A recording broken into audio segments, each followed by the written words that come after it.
Hello, it is noon in Athens. It's 10 a.m. in Belfast. I'm Monita Rajpal. And I'm Zain Verjee. You're watching World One live from London. So is Greece defaulting on its international debts a serious possibility?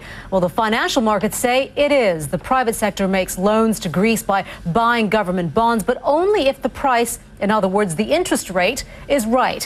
When lenders think there's a risk they won't get repaid, they insist on a high interest rate or yield. The yield on Greek bonds has soared to 17% right now. Compare that with Germany, seen as having a virtually zero risk of default. Its bonds have a yield of less than 3%. And tensions in the capital, Belfast, have erupted into violence. Sectarian riots broke out Monday night in the east of the city, an area where Catholic and Protestant neighborhoods bump up against each other. Police say shots were fired, fireworks, bricks and petrol bombs were thrown, and there are reports of homes being attacked by masked men. CNN's senior international correspondent Dan Rivers is following events for us. He joins us now live from Belfast. And Dan, I understand some reports are indicating that up to some 500 people were involved in this unrest.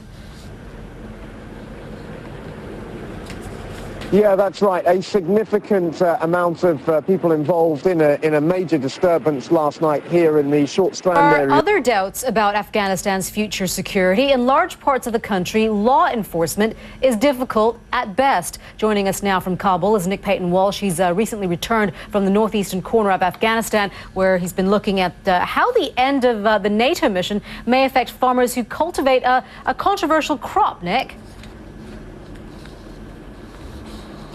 Well, that's right. For a while, opium was very much off NATO's radar as it focused on tackling the insurgency here. At Wimbledon before, guys. I mean, Monita, you're a fashion police woman. Well, they were saying that. They were saying that actually, if it wasn't a jumpsuit, it would make a really nice sundress or like a summer dress.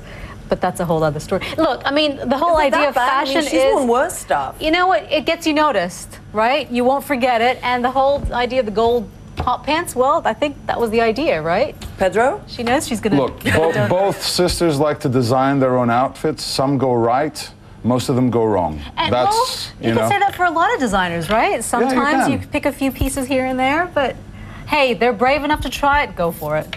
Yeah, well, you know, can I actually get to what matters at Wimbledon, which is not who was wearing what, the rain. but rather, I will start with that, because that was a story on Monday. I was out there and the rain actually ended up causing play to be suspended in the afternoon. FIFA is saying, and curious here, because a lot of people are obviously saying that FIFA had a role in Jack Warner's resignation, wiping out all the negative publicity that has been hanging around the head of CONCACAF's Football Association. Who needs Days of Our Lives and Young and the Restless? You've got FIFA. It has been a soap opera over right? the last few months, and I think that organization has a lot of work to do. Sepp Blatter has told CNN that himself. All right, Pedro, thank you very much for that. Actually, you might want to stick around to take a look at these images. They're actually pretty amazing. I mean, not if you're traveling, but they're pretty to look at. This is World One, live from London. I'm Monita Rajpal. And I'm Zain Verjee. Greek lawmakers are debating right now whether to back their government in a vote of confidence if Parliament supports Prime Minister George Papandreou. Come back to our top story, which is the debt crisis in Greece. And we want to consider what's hanging on today's vote in the Greek Parliament. And we want to go to Kenneth Watchford, who's the chief Eurozone economist for BNP Paribas. He joins us now from central London. Thank you very much for being with us, Ken. There are two issues here when it comes to Greece. There's the economic issue, and then there's also the political issue. How much of the politics is going to affect success when it comes to Greece?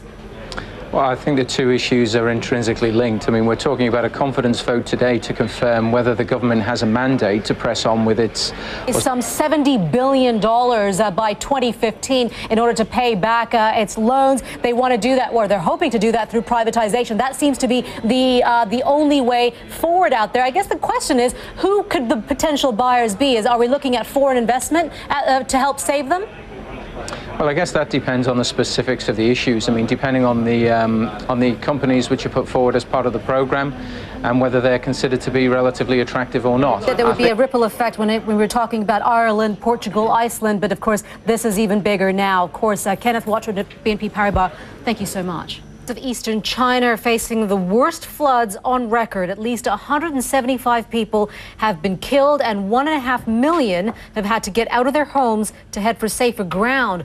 All of this comes hard on the heels of the worst drought in 50 years in the south of the country. CNN's Eunice Yoon is in Zhaoshan, south of Shanghai. Eunice, how is the government dealing with this? How are they helping the villagers? One way in which the government is helping the villagers is that they've evacuated over half of the people here. They also have sponsored the boat CNN for the very latest in all of those stories. But for now, that's it from us here on War One. Thank you so much for watching us.